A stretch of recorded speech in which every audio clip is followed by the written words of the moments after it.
Hello dear friends, welcome to this program, our moments with God, our moments with the Word of God, our moments with the love, mercy and compassion of God, our moments also with the holy ones of God. Today we will be seeing one more martyr, holy one, and welcome also with our moments with beautiful nature.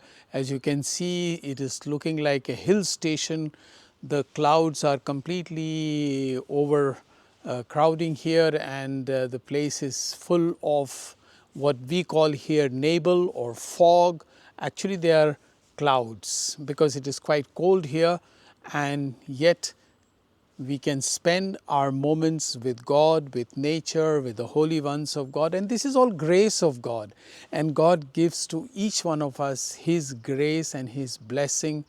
And particularly in this time of Advent, when we prepare ourselves for welcoming remembering the first coming and also waiting for the second coming. And my dear friends, if you like, you may please be co-missionaries with me by sharing the videos with others and asking your friends also to subscribe to the channel. Thank you. Today, as I said once again, the church celebrates the feast of Saint Lucy. Saint Lucy, who lived sometime in the beginning of the 4th century, 304, and she was born in Syracuse in Sicily. At that time was not yet part of Italy, I think, but it is in that part. And she came from a wealthy family, but then she made a private vows to remain virgin. And then, of course, there was at that time, as always has been, persecution of the church, that famous Diocletian persecution. And because she was nice and beautiful, a man was in love with her. But because she had made a vow, she refused to be married to him or have anything to do with him. So this guy went and complained to the government, or to the that she is a practicing Catholic, and therefore she was then brought before the king and was persecuted. And actually she was her eyes were taken out, but she received the eyes back, and that's why she is also patron of the blind people.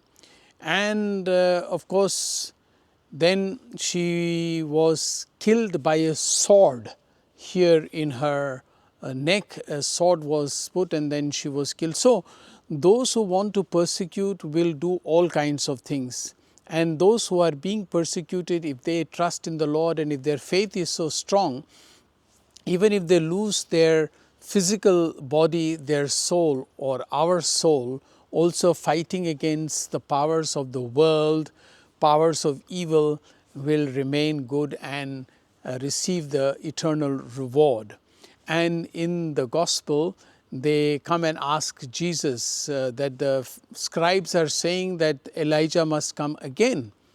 And Jesus said, yes, Elijah must come again, but he already came and people did not recognize him. They did with him what they willed or what they pleased, and they will do the same thing with the Son of Man. So he was referring to himself.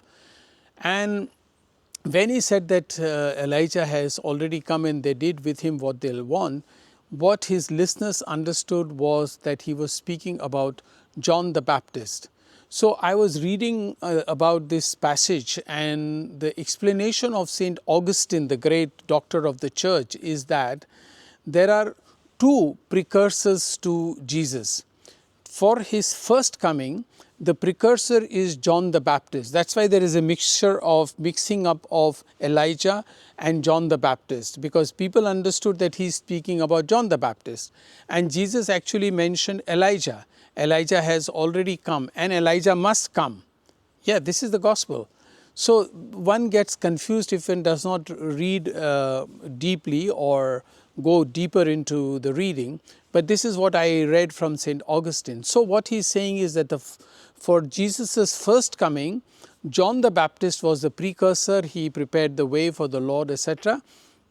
But for his second coming, it will be Elijah who will be a precursor.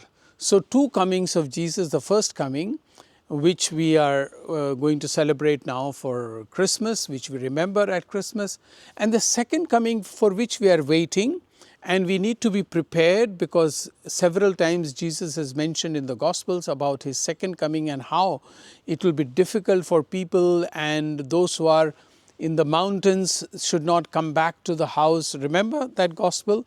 And the women, the two women will be grinding, one will be taken away, and so on. Those are the signs of that time. So, the saying from St. Augustine is that the second precursor will be Elijah preparing for the second coming of Jesus. So, as we all wait, let us try to live holy life like Saint Lucy or Elijah or John the Baptist or the disciples of Jesus. And if you like, you may please subscribe to this channel and also write your comments and like the video. Thank you.